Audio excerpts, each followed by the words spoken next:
కృష్ణుడి యొక్క గొప్పతనం ఏంటో చెప్పనా అండి.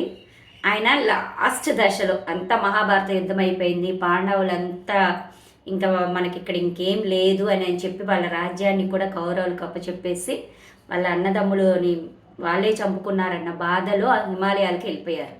వెళ్ళిపోయిన తర్వాత కృష్ణుడు తన ప్రదేశానికి వస్తాడు. వచ్చినప్పుడు ఆయన యాదవ కులం అంతా కూడా మందు బానిసలైపోయి మద్య బానిసలైపోయి ఒకరినొకరు చంపుకుంటూ అన్యాయాల్లోకి వెళ్ళిపోతారు. కళ్ళ ముందే కృష్ణుడి ముందే ఒకరినొకరు పూడ్చుకొని చచ్చిపోతుంటారు. ఒరే మనమంతా ఒకటిరా, మనమంతా ఫ్రెండ్స్రా, మనమంతా బంధువులమరా అని అంటే బంధుత్వాలు లేవు, ఫ్రెండ్షిప్లు లేవు, ఏం లేవని కనీసం కృష్ణుడి మాట వినే దశలో కూడా లేనంత స్థాయికి వెళ్ళిపోతారు యాదవ్ కులం వాళ్ళు.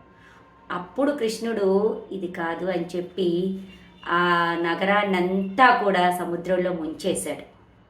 ఇప్పుడు మన ప్రస్తుత పరిస్థితి కూడా అదే అండి. బంధుత్వాలు లేవు, వ్యసనాలు ఎక్కువైపోయినాయి. డ్రగ్ మాఫియా అంటే ఇదేనండి. మత్తులోకి మునిగిపోతున్నారు, అన్యాయాలు ఎక్కువైపోయి ఒకరి మాట ఒకరు వినే స్థితిలో లేరు. భగవంతుడు చెప్పినా వినే స్థితిలో లేరండి. కృష్ణుడే వచ్చి చెప్పినా వినరు.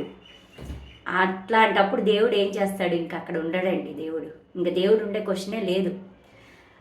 అలాంటి కృష్ణుడు, అంత గొప్ప కృష్ణుడు, ఆయన గుండె ఇంకా పూరి జగన్నాథులో ఇంకా కొట్టుకుంటూనే ఉంది అని అంటున్నారు. మన శరీరంలో మొట్టమొదట దేనికైనా ఎఫెక్ట్ అయ్యేది మన గుండె అంటారు కదండి.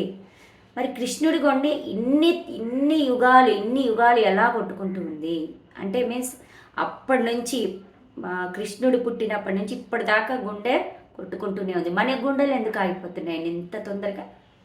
ఆలోచించండి.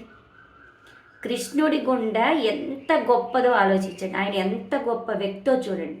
ఆయన ఒక మానవ శరీరమే, దేవుడు అవతారం కానీ శరీరం మానవుడిది.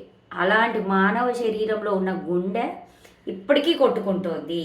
మన గుండెలు ఆగిపోతున్నాయి. ఎందువల్ల? ధర్మము, న్యాయం. ఆయన ధర్మాన్ని నిలబెట్టాడు ప్రపంచంలో. ధర్మం కోసం పోరాడు, ధర్మ స్థాపన చేశాడు ఆయన. కాబట్టి మన గుండెలు ఎందుకు ఆగిపోతున్నాయో ఒకసారి ఆలోచించండి. ఈ హార్ట్ అటాకులు, హార్ట్ డిసీజులు, హార్ట్దే ఎక్కువ వస్తుందండి.